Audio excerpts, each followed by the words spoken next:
The Ace match is upon us as we coming at you live from the Super Brand Mall here in Shanghai. We've got a very close to packed house for our match of the week, which is coming up right at the conclusion of this one, where Suning is about to take on TOP in this game 3.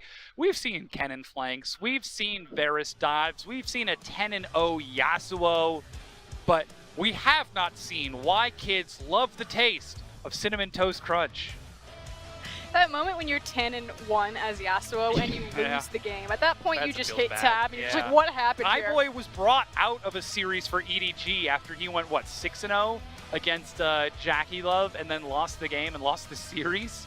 And then it was Abel who was brought in for the next matchup. Now, we don't have any substitutions coming out from TOP or Suning. So we will see them play this out because at this point, I imagine they're invested in this best of 5. I'm invested in this best of 5. Yeah, best of 3. Oh, excuse me. 3. Please, not 5.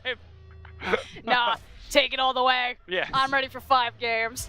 We would go the distance too. We absolutely would, but now we're getting into this picks and ban. You already talked about what's going to decide this game 3. That gangplank is super important. Will we just see it banned away?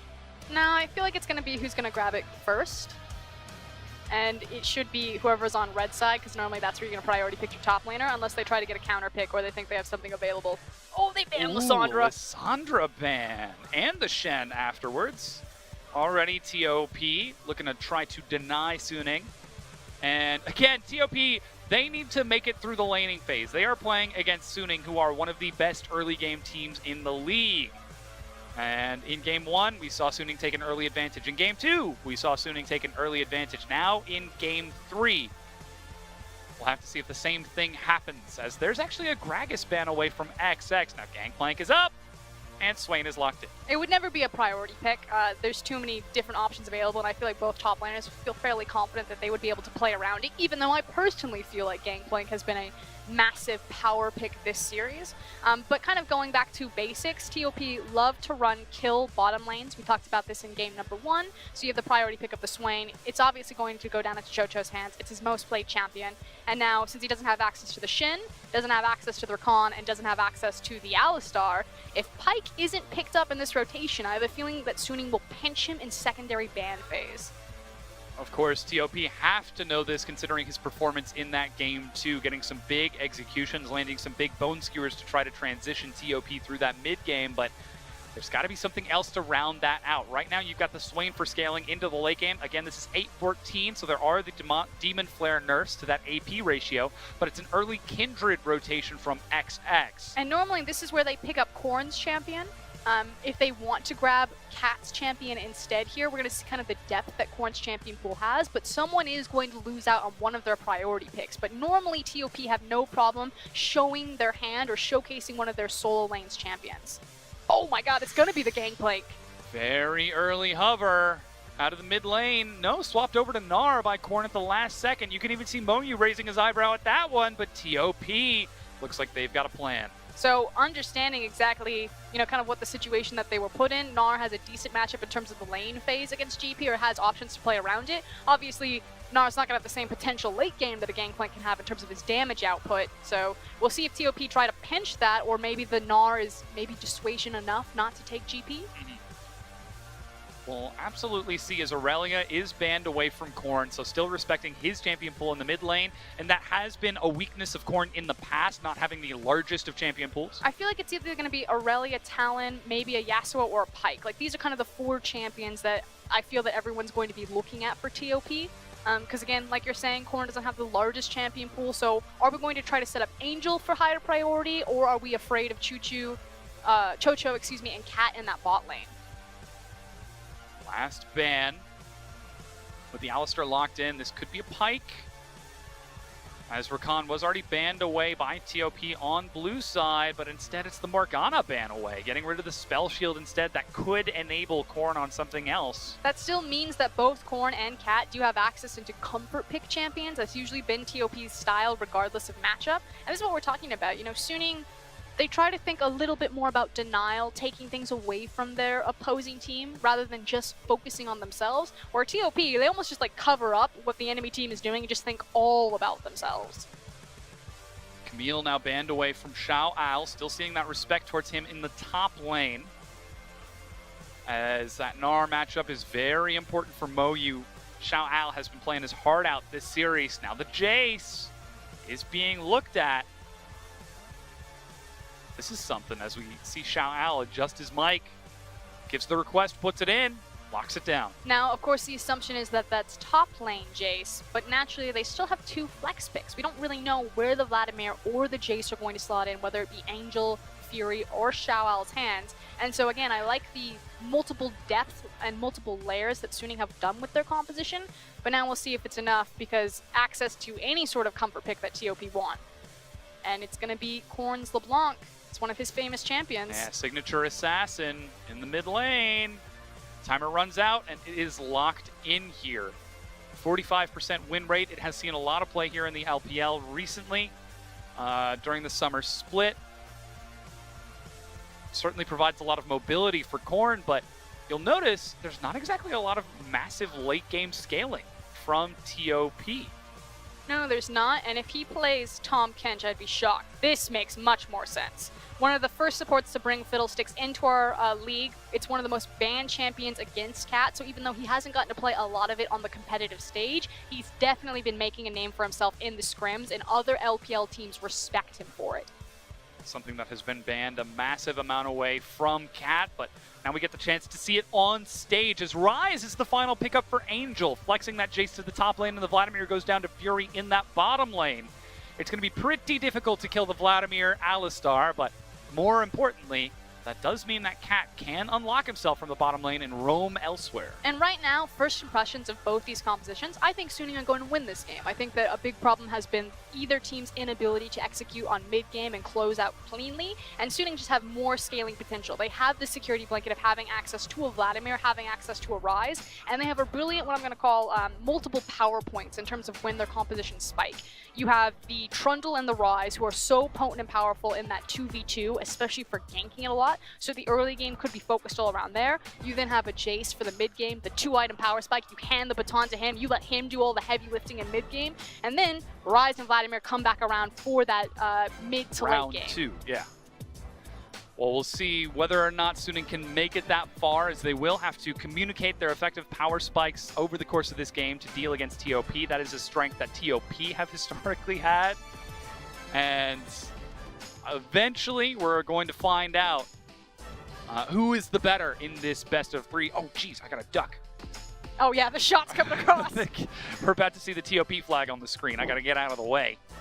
On the other side, TOP don't have a lot of late game scaling options, but they do have the ability to play side lanes. Their 1-3-1 is very powerful. It's super safe for the likes of Fiddles and Swain and Kindred. And then you have LeBlanc and Gnar as your pivot points to play around. So I feel like TOP, they're looking to snowball really hard in the early game, and then hopefully they can tear apart the mid game by playing and splitting up Suning's composition.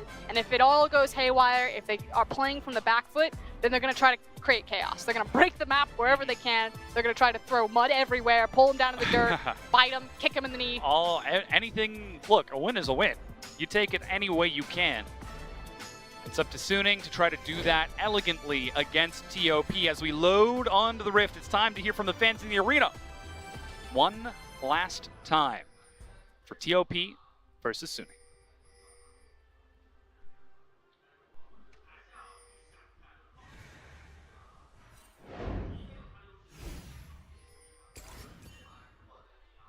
Or maybe not, as already Yoon forced to run away as the bone plating gets procced and that ward gets cleared out. See, they're all sitting on the edge of their seats. They had forgotten that we're in the final game. Yes.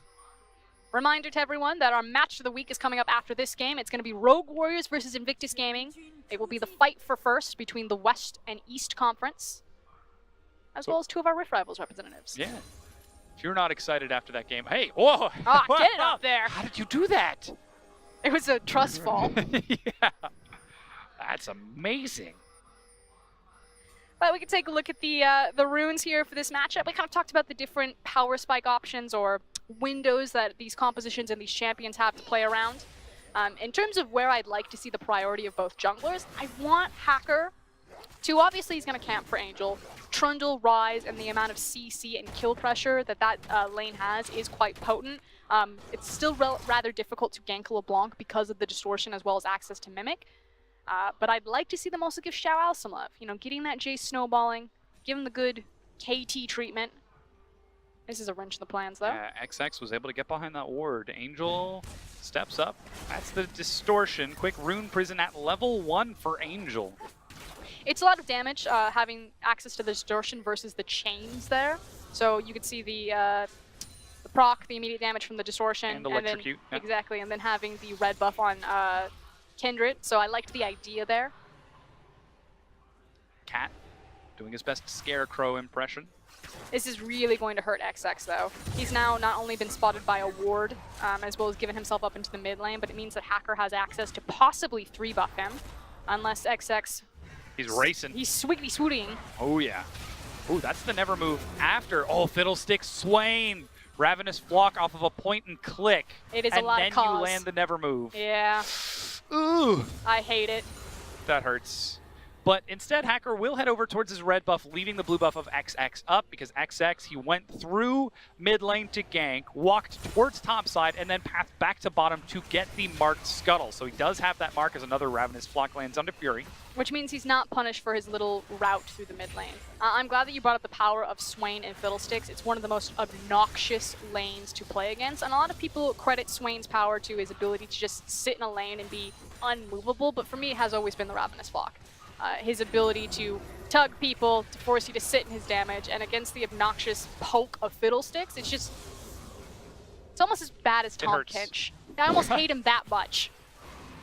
Ooh, there's a good amount of damage as Predator trade back onto Chocho. Just chunks him back out, but again, Corrupting Potion and what appears to be a stopwatch. Hold on, round 2. Picking happily away, yeah, XX.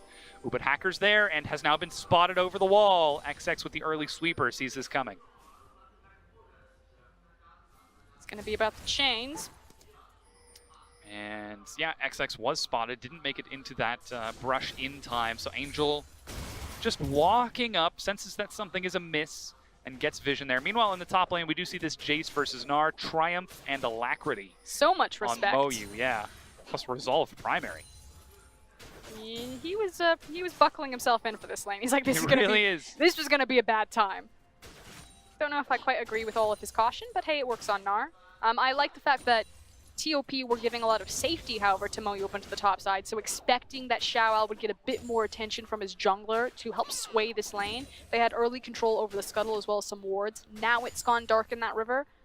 But what I would like to see is Hacker actually give time of day to Xiao. That would be quite nice, because right now he's busy trying to check the sun to see what's going on, but Xiao Al is just happily pushing up into that lane, not really worrying himself with such earthly thoughts as what time is it. Hacker will continue to farm it up. He's up to level 4 right now as he takes on that wolf camp and is now pinging down towards the bottom side to look for that second scuttle, which is set to respawn, but the mark has moved onto the Gromp of Suning. So XX is already starting to speed things up, and Hacker is happy to deny that mark. Should hope so, at least. If he's not happy, then what is happiness, really? It's just a frog. Happiness is just a frog. Wise words, wise words. Said Froskirin. Hacker, has he been spotted? I don't think he's actually been spotted here. They know he's on bottom side of map. Oh, yeah, that's a sad investment there. Bringing 3 members as they push in the bottom lane and try to take the Grump away, but already Hacker, he's just pathing around it, going slightly faster. Moyu taking these trades and not liking any of it. Ooh, and the Shock Blast. Ooh, Xiao Al might be looking for a little bit more, but decides not to go for the second to the skies, as that's the Ethereal Chains and the Fear from Cat and the Drain and the Ignite. First blood to Cat. And this is why Cat gets the respect bans. Hold on. Ooh, that's the Pillar of Filth onto Moyu. Xiao Al walks it up for a few autos, flashes it around, and juggles the aggro well. Hacker might die here. The Triumph. Ooh, trades it back 1 for 1. The Shock Blast from Xiao Al didn't connect onto the cannon, which is why Moyu was able to trade 1 for 1. Excuse me, the Gnar. It's a bit overzealous. Yoon was on the way, but wasn't there yet. Small communication issues. Back to my Cat point. That's why Cat has Fiddlesticks banned away from him all the time. Love the chaining of the CC, making sure to the fear duration had almost entirely expired before throwing out his silence to make sure that Rise was both feared and then immediately silenced and could not react to the dive. Truly terrifying. when that Fiddlesticks appears out of the brush as Moyu eats another hit there. 1-1 and 0. Uses teleport to get back into lane as it's Ninja Tabby. So Moyu is just, he is strapped in for this lane. And Xiao Ao's doing everything he can to break it. His role that he's going to play. I hope that Hacker has some repeat ganks. It's going to get a little bit more dangerous, however, as Gnar has access to ultimate now. See if XX decides to head down there as Cat heads back down into that lane. Moyu just getting batted away like a small gerbil. I mean, the issue is that he shouldn't have stepped up when he was in Mega Gnar right there, because ultimately you just open yourself up for a quick combo from Jace, and then for him to patter you with auto attacks as you walk away, you must fight in those windows around your mini Gnar, unless you're looking for an all-in or have access to a gank. And we actually see XX roaming down into the bottom lane to help push that wave into the turret and prevent any freeze from by Fury and Yoon. That will unlock Cat once again. Angel, he's got no flash. Korn is there, but he's on the wrong side of the wall. Fear sends him running right into Korn. The ethereal chain's not being used just yet. The snare will proc. They did manage to kill Cat, but the auto attack trades it back over as Angel goes down. Hacker is running XX down, leaps over the wall. No flash for Hacker, but Fury with the Predator. He's got flash. He can dive. Flash Evo Plague. Gets XX, but he should be able to heal himself up and survive. 1 for 1. Fury, respecting the fact that Lamb's Respite would be available and that LeBlanc could walk back and try to cancel out the dive, because Fury still had access to his flash. He could have flashed after him, tried to kill him, but assumed that Kindred would be able to stall it out underneath the tower and that he would be put in a bad situation when Korn decided to fall back towards his jungler. Now, only just now did XX tick over to level 6, so there was no respite yet. That does mean that Suning, with vision of that, are going to turn onto the blue buff and steal it away from Korn, which should help limit this LeBlanc, but already 0 and 2. But Moyu's on the other side of the wall. He's actually getting close to Mega. Might be looking for revenge against Xiao Ao, who does have flash. That's the hyper as Moyu leaps forward, looking for a little bit more. Doesn't have flash. Is Moyu going to look for the dive? Decides to back out, but Korn is still there. Korn. That's the distortion flash W. As he gets the Mimic distortion and still goes in, tries to juke it around with the outplay, but Korn goes in and he gets collapsed upon. Too deep with no backup. MVP minions right there, making sure that LeBlanc didn't have a clear shot at her target. Excellently played from Xiao Ao. This is why we say give him carries. He is the next go-going. That was flashy, that was styling, and that was cool to watch. Flipping all around to find that, though that does mean the bottom lane is undefended, as Suning sent a lot of members top to chase that play. First brick picked up by TOP in that bottom lane, distributed by Chocho and Cat, which could help accelerate this Swain just a bit. And finally, we actually have a game where TOP didn't light everything on fire in the early game. You know, this is successful getting out of lane phase. They start the game with a bomb and a box of matches, and their first instinct is to light themselves on fire before throwing it at the enemy team. It's like the holy hand grenade. Do I count to 3 or 5?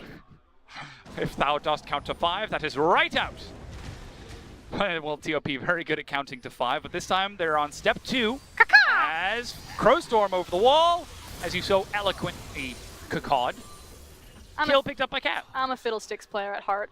That's what every Fiddlesticks player watching that, it went through their mind.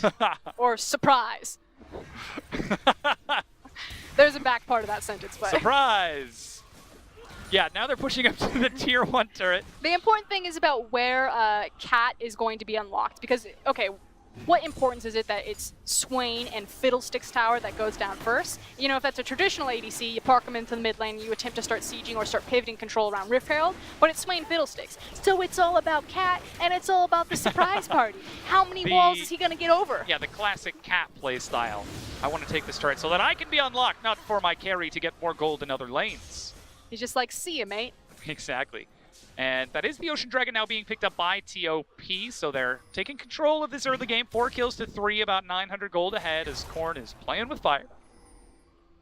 Though we do see the 1-3-1 already being set up by Suning, as Hacker is taking any camps he can in the jungle, and Suning send the rotation mid to match Korn.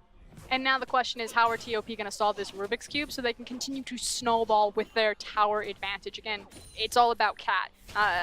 What did he buy? He didn't. Okay, good. He bought 2 control wards. I was like, he better have control wards when I look at his inventory right now. But he got the 2 most important things. He's got his little Mobies, so his Pumas are laced up. He's ready to go. He's zipping around. And he has control wards, so he can start setting up windows to land his Crow Storm and continue to snowball this game. And this is the murder squad. Like you said, there's racing up to the top lane. Cat and Moyu chasing up to Xiao Ao. That's the fear. He's got no flash. Kiting it back even more. Flash slam. Moyu wants revenge. Moyu's gonna get it. Even Cat's taking the aggro to gift that kill over. Good guy Cat, but here comes Fury. Visions of Empire, but Chocho with the never move helps protect his carry. Still, he's holding onto that flash emo.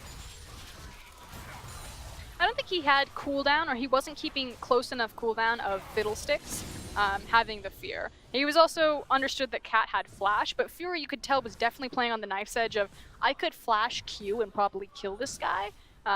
But if he has fear, if I don't have the cooldown correctly, he's either flash, I'm dead. Yeah, he's either gonna just fear me and then we're all going to die, or I'm gonna trade flash for flash and then I'm stuck in the middle of 2 people. The classic LPL coin flip. Do I all in and potentially die, or do I all in and potentially die? As red buff now picked up by Hacker, you can see that some CS has been happily fed into Korn as he is now building towards himself what looks to be the Luden's Echoes.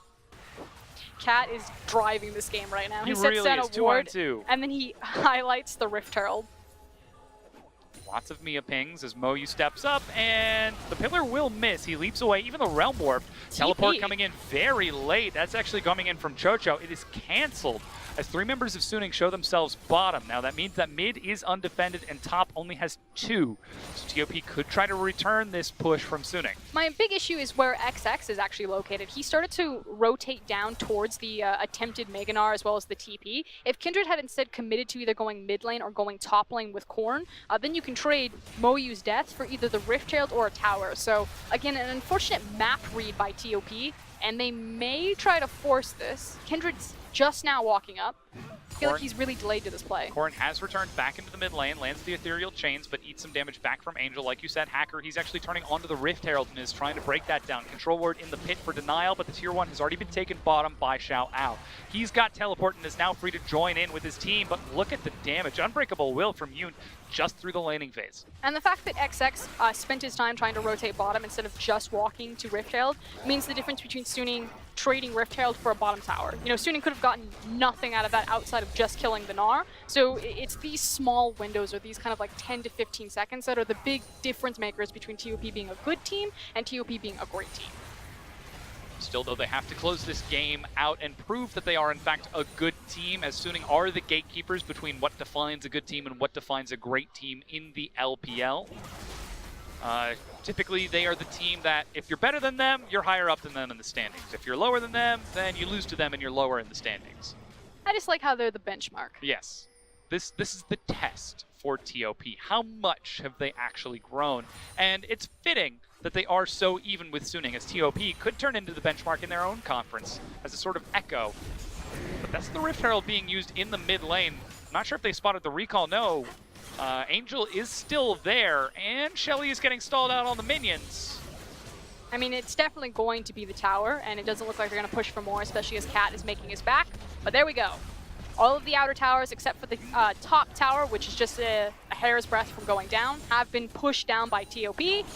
And we find ourselves in another mid-game situation where it's like paint by numbers. Close to even between the two. As soon as the paint by numbers is there, it's beautiful painting that TOP can put together. Once you paint over the numbers. Then it gets scary. Then it's a bit of a Picasso. Sometimes it's a masterpiece. Sometimes it's just really not your style. Not your touch, yeah. Not really sure why he's drawing on the roof of this church for how many years? Oh, I see. That's why. You don't know anything about Picasso. I'm thinking Michelangelo. Dang it! Cubism! I was so there! Where's your art history? I was right there until I wasn't. You've been exposed. Yes. I apologize. My art history is lacking. The best I know about Picasso is he's in a great Doctor Who episode. Okay, it's fine. We can move on. 16 minutes in. Let me just twist that knife a little bit more. Oh, it hurts. 16 minutes in, TOP are close to even, about 1,000 gold ahead. Cat is, he's in it. He's right in there. They found him. That's the stopwatch used very early to try and reset this. Shirelia's and the Lamb's respite to keep himself topped up. Corn over the wall, but the Fiddlestick, he goes in! He wanted it! And he got absolutely destroyed as a result. Oh boy. I love that guy. Moyu's there with Mega. Hacker looking to chase. I thought for sure he was just going to take the ward and walk away, but if Cat has the decision to suicide forward, he will always take it. Oh yeah. It's faster than recalling. It's only, what is it, a 2-3 second channel for the Crow Storm? Walked away. Or is it an 8-second channel to get back to base?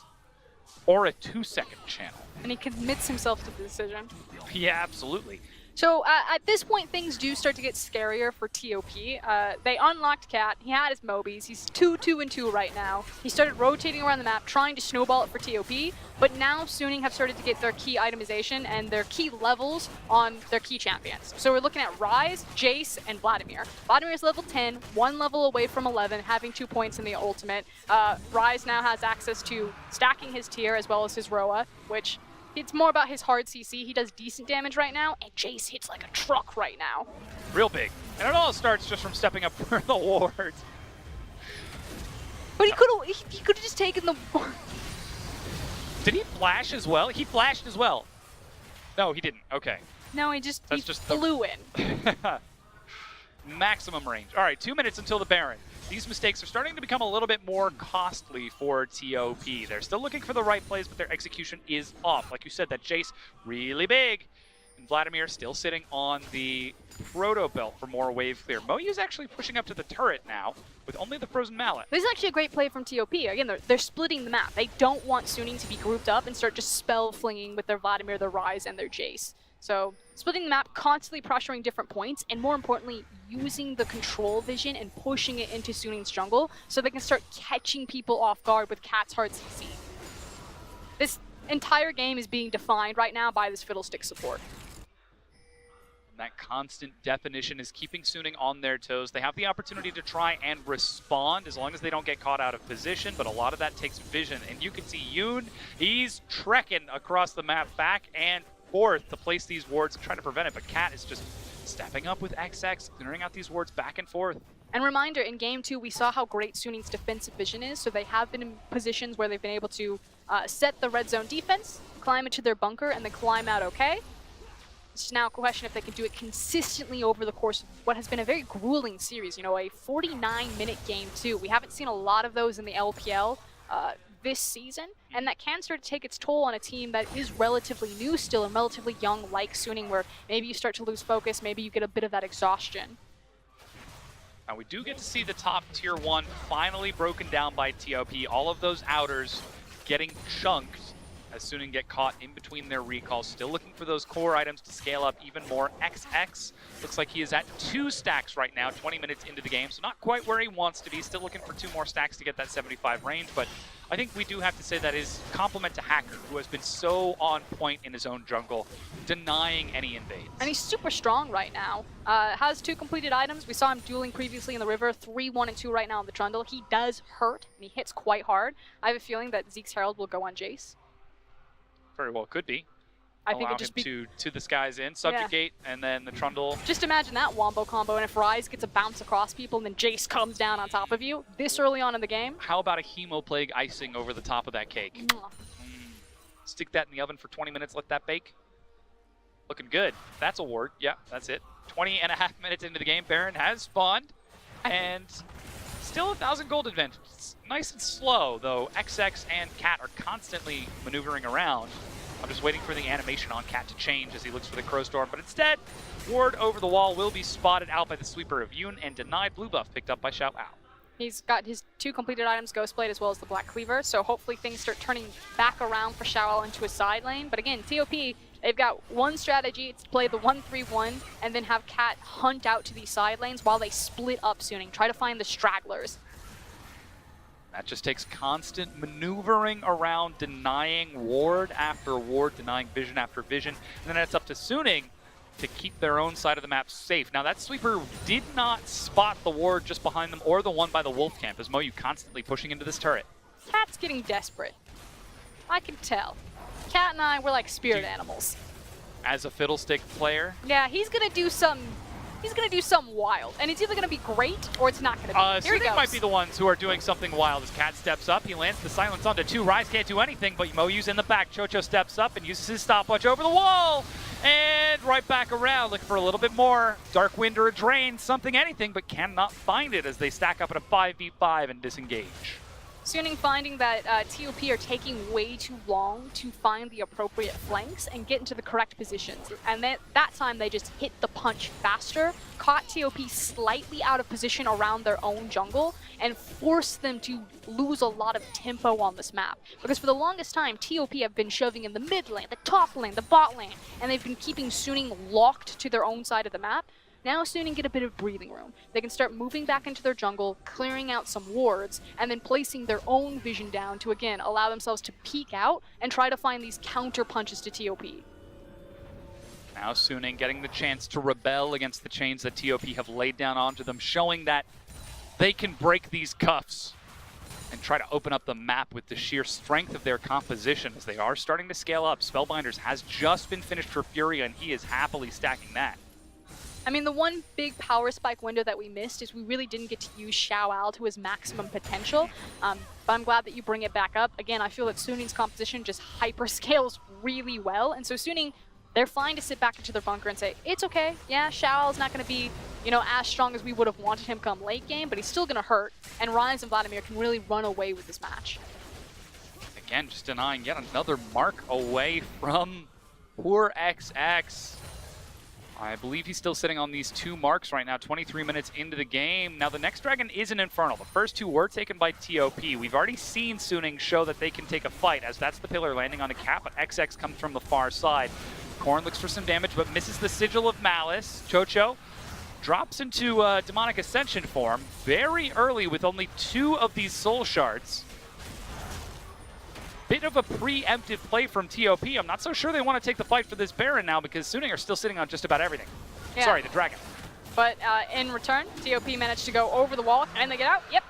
Yeah, XX gets into the pit with Moyu in time and they take it. And the issue there is that while Suning kind of took that tempo and that breather to clear out vision, they only placed vision on the Baron. They didn't place any vision into that bottom river, and so they couldn't see that TOP just walked into the back of the Baron pit and then flipped out the other side. So, great play. Unfortunate, Suning kind of missed that one blind spot.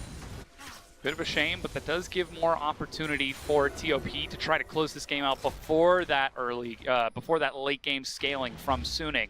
Nearly at 2,000 gold right now, 1,500 as Moyu steps up. Cat, he's chasing, he's hungry. They put the control ward in there. I'm pretty sure he's been spotted. Yeah, there he goes. As that minion was right there. Xiao Al doesn't take any chances. You can even see Suning rushing to collapse just in case there were more. And this is the problem with the 1-3-1 from TOP now, is that even though Xiao Al didn't get to make the most out of Jace's power spike in terms of landing those huge shock blasts, he's totally fine to play in a side lane across from that Gnar and has the awareness to also recognize what Cat is trying to do. So Suning, we talk about kind of their fumbling mid-game right now. It feels rather controlled, that they are doing everything with a lot of purpose, and huge credit to Xiao Al to slow down the snowball from TOP. I mean, we're even starting to see the same thing from Angel. Now the baton is going to be passed out of Xiao Al's hands as Angel is keeping Korn busy, but Cat using the Crow Storm. Yoon is right there. That's the fear. But Yoon walks it up. He's got his eyes on the right target. They're trying to assassinate him within the crowd control, but a quick headbutt sends Korn back. Angel, ooh, even good guy. Gets the Realm Warp to allow Yoon to escape as well. Angel knows who the real carry was on that gank. Excellent hold from Yoon on the Pulverize as well as the W, but hold on. He's good. The Shock Blast with no acceleration gate just feels so sad. If you had to assign it a sound effect, Dom. That's it. What about you? Boop. Oh, okay, just the boop? Yeah, I can't do sound effects like you. There you go. But still, 26 minutes into the game, TOP are looking for their own sound effects, and I believe they sound like go, go, go, and fight, fight, fight. Whereas Suning are saying no, no, no, no, and stall. I feel like Suning are the quintessential danger ping right now, and TOP are the question mark ping. I think there's someone here. Allow me to Crow Storm an empty brush.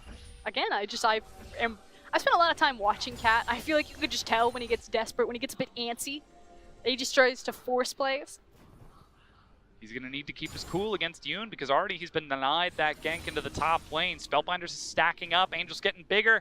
Shout out, that's a BF sword. Yeah, they recognize that they have to crack Suning's defense somehow, and the issue is that TOP are trying to crack it through the lane phase and through ganks, when what they should be doing is doing it through vision denial, especially when they have a fiddlestick. So Cat is finally starting to do this, but his team isn't really assisting him. This needs to be a team-wide effort where they get multiple control wards, which you can see that they're all sitting in their inventories. There they go. Start placing them out, choking out some of this vision from Suning, and forcing Suning to check into them, because right now, TOP haven't forced Suning's hand. They've gotten to sit within their own lanes, within their own jungle, and be hunky-dory. Now, that was finally the 4th mark picked up by XX by stepping forward. You're absolutely right. Suning, they are just happy to set up wards time and again, constantly make sure that these lanes are safe from any ganks, and Suning are so fast at reacting. But now level 11 finally picked up by Cat. A little bit more cooldown on that Crow Storm as Suning are just hugging their tier 2 turrets, waiting for this composition to keep scaling up. At this point, Suning probably would feel very confident fighting as long as they were all grouped up.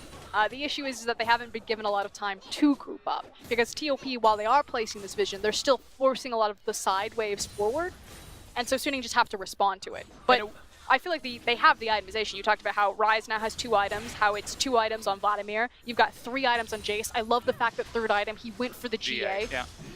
Like, they could fight, they just haven't gotten the opportunity to. And the thing that would be so crazy if Suning actually win this game 3 is it would be so antithetical to their style. It's not through early game control. It's not through strong early game laning phase. It's from picking a scaling composition, holding onto their tier 2 turrets and stalling out until they know they can win team fights, not snowballing off of an early laning phase.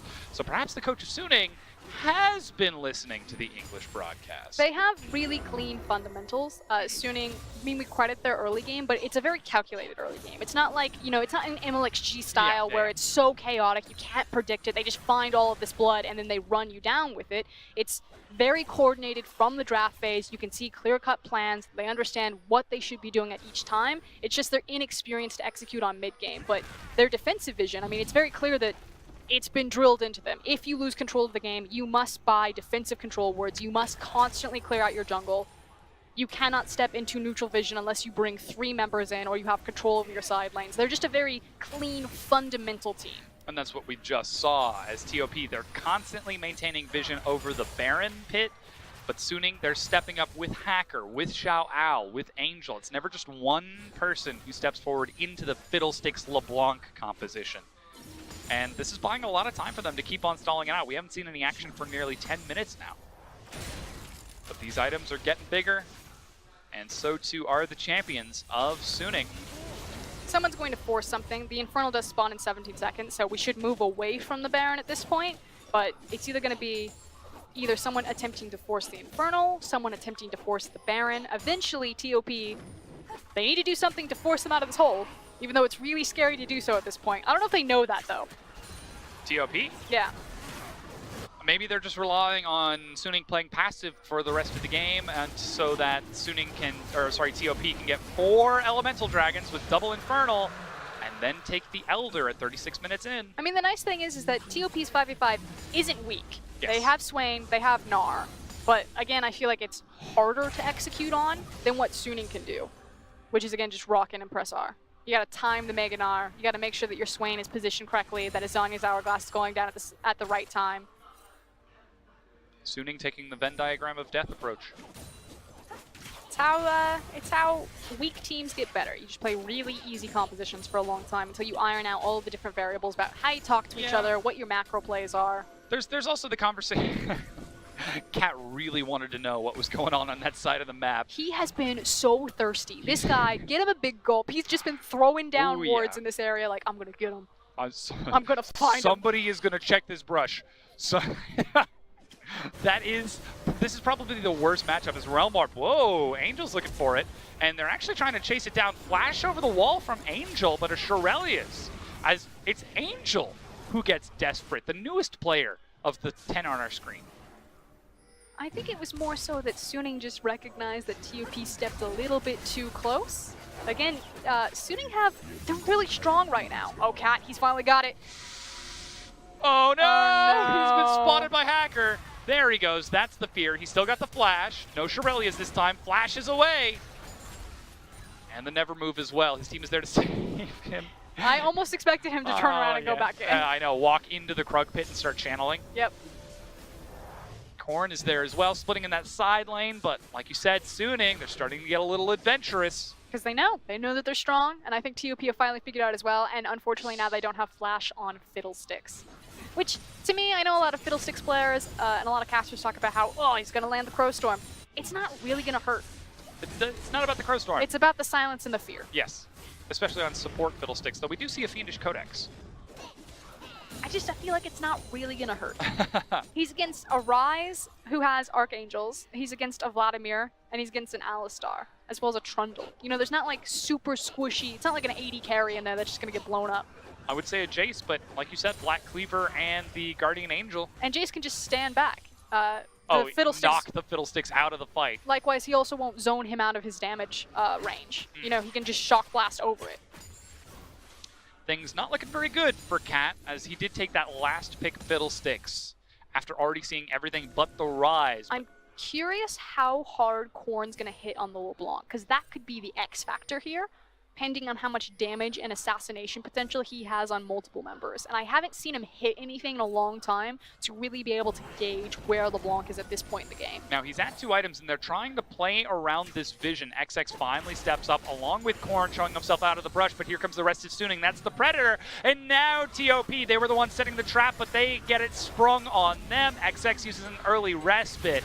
But this is a fight on 2 fronts. As teleport comes in, Korn steps forward onto Xiao Al. He's doing some good damage, and they actually did manage to kill Fury, though we did see Cat die on the back side. XX is still doing some work, as Angel will assassinate him, but Moyu, he's ready. He's got the Gnar Slam, he's got the flash, leaps forward and finds 2, pins another against the wall. Angel is in the back line, but he's got no one to support him, as his front line has been obliterated by TOP. And another duct tape fight from TOP, but thankfully Suning try to flank from so many different angles. They don't get a front to back, and they just get torn apart before any 5 members even show up. And where do TOP keep getting all of this duct tape to pull these fights together? Suning try to take a long flank, but it gets stalled out, and TOP find the kills, pushing up to an inhibitor now. Angel is up. He's right there next to the minion wave, but can't step up against 3, especially with that much CC, and the inhib goes down. TOP open up the map. And credit where credit is due to TOP. They held Suning out into the side lane. Suning attempted to the flank, and they just got zoned out from this. I'm really curious what happened on the bottom side. That's wholly unexpected. Oh, okay. So Angel spends so much time trying to deal with the GA as well as dealing with the Fiddlesticks that he's not there in time to help his team lay down the hard CC and the damage. Also, huge credit to Moyu there. Yeah. 3-man Gnar ultimate. Unfortunate execution from Suning right when it really mattered. And you saw the massive damage that Fury was doing on that Vladimir. He's huge, but GAs should now all be popped here, so fights can get a little bit more precarious. Yeah, using the Spellbinder, Hemoplague, Blood Rush on a Lamb's Respite probably feels pretty bad. I also feel like Yoon held his W. Ooh, and the slow. Chains of Will Exactly. He's like, oh, LeBlanc hurts. That's the one. Which That's now usually my train of thought as well. No words when you see the LeBlanc, just sound effects and screaming. Are you one of those players where LeBlanc double distortions onto you? Just, ah! Yes, actually. Even when I do see the LeBlanc coming, I know, and I still just it's like a horror movie. That's your horror movie scream? I'm not gonna do my full horror movie scream on broadcast. You already gave yourself away. Yeah, it's pretty great. But now the tier 2 is being broken down. So the cool thing here is now they recognize that Korn is strong enough. We talk about how he could be the X factor. Korn doesn't have kill pressure on virtually anyone but that Jace. And now Suning can't try to stall out these side lanes as long as Korn matches with him. For the longest time, LeBlanc's been on the top side of the map, Jace has been on the bottom side. Now Korn's figured out, I can stand on the bottom side and I can kill Jace, and we can force these structures down as opposed to trying to play a 50-50 Baron. Now that inhibitor is pushing super minions up top. Baron is up, and already you can see the pings being set up by TOP, but the Elder Dragon is up as well, and they have 4 elemental buffs. Suning are on their way towards the pit to deny some of this vision and perhaps try to bait TOP away from that Elder Dragon because there is no solo effect, but TOP, they were setting up a trap on that way to the Elder Dragon. So this could be a trade that TOP might want if they still want to look for a fight. Doesn't have teleport. They see that he's topside. Meanwhile, in the mid lane, that's the pillar of filth. Cat is the target. He flashes back. Gets the Crow Storm over the wall. Yoon is the target. Gets silence onto Hacker. He managed to go for Fury, who gets silenced and flung back in by Moyu. He's stunned but cleansed. Hemoplague heals him back up. Yoon gets one. Fury's in the back doing more damage, and he will go down. A double kill to XX as they chase it out. TOP again. Stop giving this team duct tape. Lamb's respite. A shout out goes back in. He dies, but he's able to trade 1-for-1. A good flank attempt from Angel to try to outplay Korn, but his team is there. It's just a numbers advantage. Finally, he locks it down, but that's a quadra kill for XX as TOP take the fight, and they're pushing for the Nexus. The Kindred just means so much in these team fights. Moyu looks like a completely different player on the Gnar, and that's not a duct tape team fight. That's TOP just playing that much better than Suning. They're going to break it down, and TOP defeat the Gatekeepers, doubling the same number of their spring wins. As with the high five, they close this series out. And a very well-deserved high five there.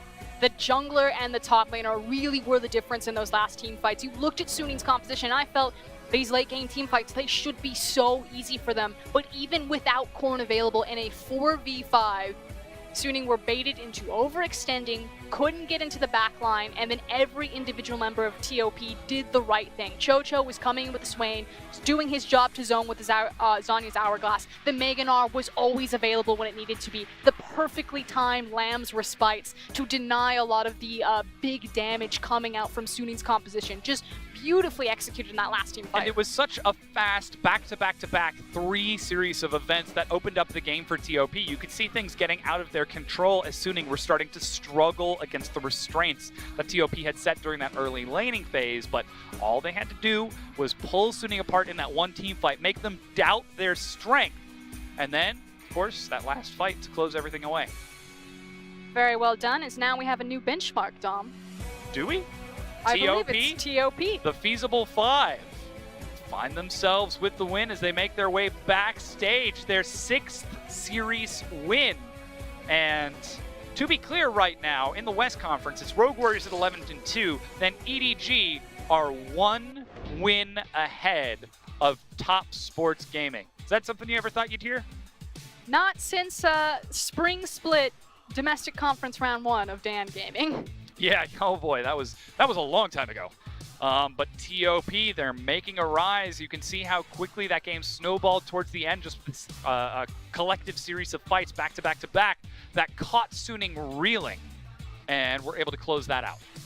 See a lot of damage over on Xiaoao. Obviously, he's a poke-based champion, but I feel like that was really the massive miss, is that they were unable to utilize the power of the Jace, that it was the tower bot lane that got knocked down first, unlocking Cat and putting Suning on the defensive back foot, that they couldn't take advantage of kind of the big times in their composition where they had power spikes. Yeah, and again, it all came down to the setup from TOP. Obviously, they picked for themselves the early mid-game against an early mid-game team, and then the early mid-game team picked for the late game. It was all kind of swippy-swappy, flippy-floppy. Nobody could really figure it out, but TOP took the early lane advantage throughout that game, taking that Swain very early on, putting XX onto that Kindred very early, allowing him to snowball later on. And also having the fiddlesticks. We saw how obnoxious that lane was with the Ravenous Flock and being able to throw your crows around everywhere. There's birds everywhere. And they constantly had Fury and Yoon trapped underneath their tower. And this is one of our better bottom lanes that we have in the LPL. So that when Hacker finally decided to start giving Xiaoao some love,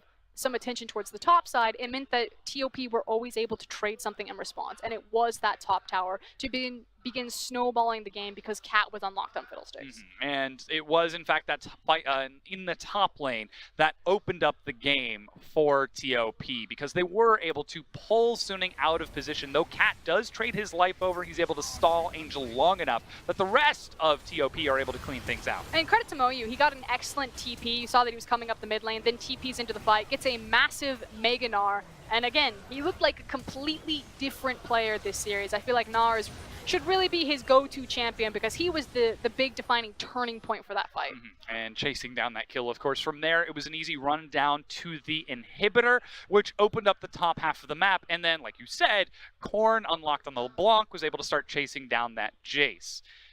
Just easy, logical play from TOP, though they took a long time to figure out which way to turn the Rubik's Cube, how to match the colors. Once you, just like with an actual Rubik's Cube, once you learn the pattern, it's fairly easy to replicate and finish things out. And this was the last team fight, and reminder that TOP do this without Korn even being available. So Crowstor comes in, it really splits up Suning, and Chocho separates both Angel and Xiao Al from the fight.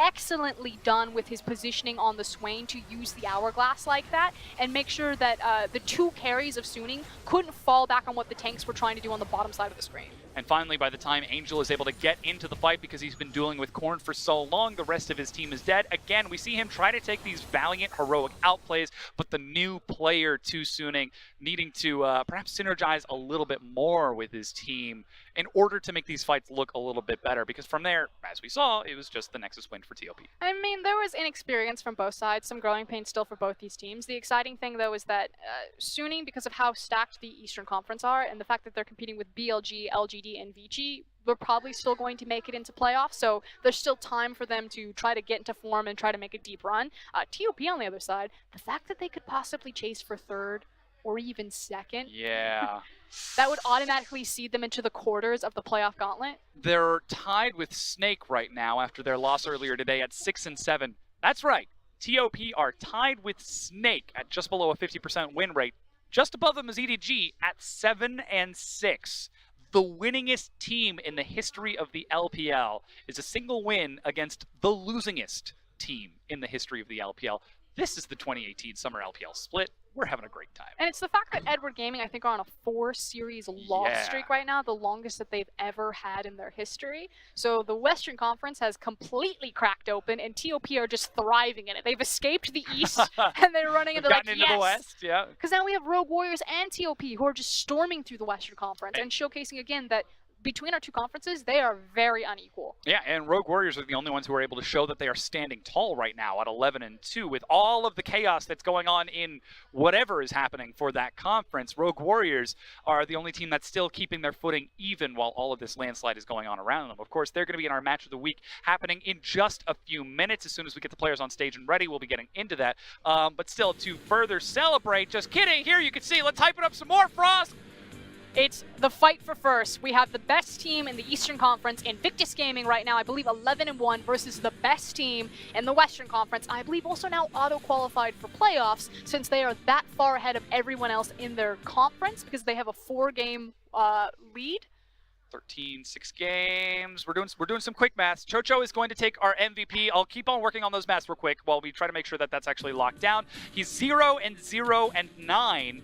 A lot of assists, not a lot of kills on stage, but like you said, zoning out in those team fights was huge. Yeah, I would have given it to Chocho as well. I think his last team fight in particular was excellently played. He was a backbone and consistent member of the team every single time, and I fondly remember back to when he entered the LPL and he got his pentakill against Vici Gaming when he relegated them back in 2017. Okay, so they have passed FPX and WE. If Rogue Warriors win one more, they lock themselves into playoffs. Not so only that's the decider. is it the fight for first. It's the fight for the first playoff spot in the LPL. Again, currently OMG and FPX can still catch them, but if it's a one more win, neither of those teams, and not WE, can catch Rogue Warriors either. And we've got massive win streaks coming. I don't know, what more do you want? There's a playoff spot, it's fight for first, it's Rogue Warriors versus Invictus Gaming. Yeah, Jackie Love, SMLZ. That was probably the worst matchup he could have picked there. I'm going to say Rookie and we Doinby. always talk about the bottom laners, who's the second best AD carry, iBoy, Jackie Love, SMLZ.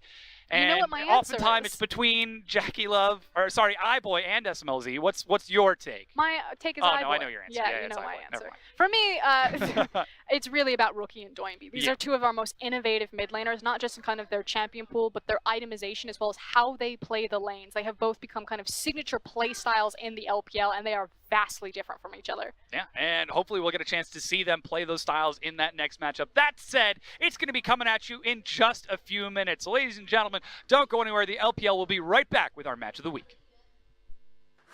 这个夏天，IG 有太多东西需要证明，请大家拭目以待。